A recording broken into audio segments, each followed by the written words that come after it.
Of the 15 years I spent in a conventional family practice, 10 were spent suffering with chronic sinusitis. I was told by my ENT I'd have to learn to live with it. After the shock of that depressing prognosis, I made a commitment to cure the sinusitis. And in doing so, I finally learned how to practice holistic medicine on myself. I guess Hippocrates really knew what he was talking about with his prescription, physician, heal thyself.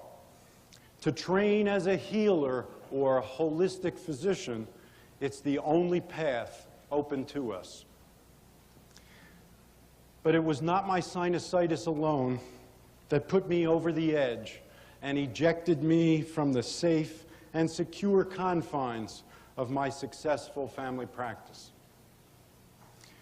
It was more the chronic grief of watching my radiologist father suffer with Parkinson's.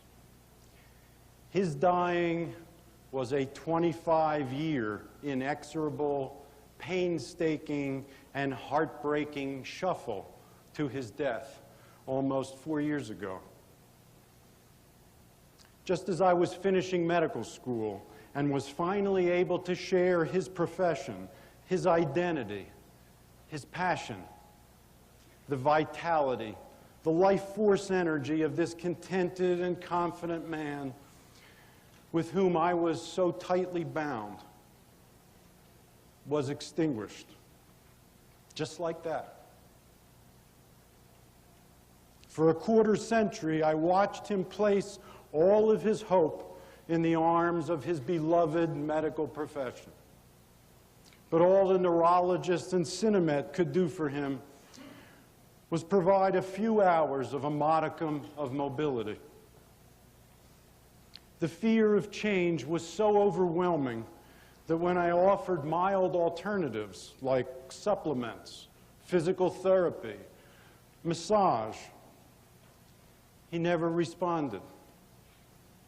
He just stared at me with a blank expression as if I was speaking a foreign language. God knows what he would have done if I'd mentioned Reiki, healing touch, or any of a number of energy medicine modalities. Through him, I was able to appreciate the depth of the fear of change felt by many of our colleagues. His gradual decline and deepening depression led him to a point where there was nothing in life that provided him any joy. Except, he said, when Mom hugs me. Yes, my friends, hugs do heal. In so many ways, my father was one of my greatest teachers. While he was living, he led me to the practice of medicine. And in his dying, he initiated my training as a healer. Thank you, Dad.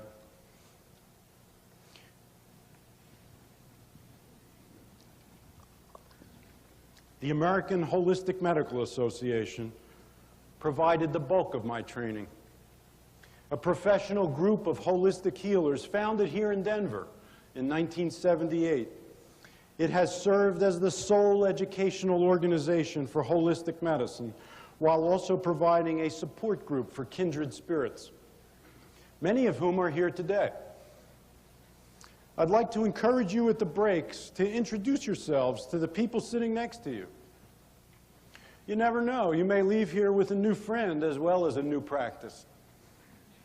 The transformation that I've referred to, the health of the individual, communities, and the planet is a great challenge. But the more we can connect with others who share a similar vision, the more joyous and powerful that process becomes.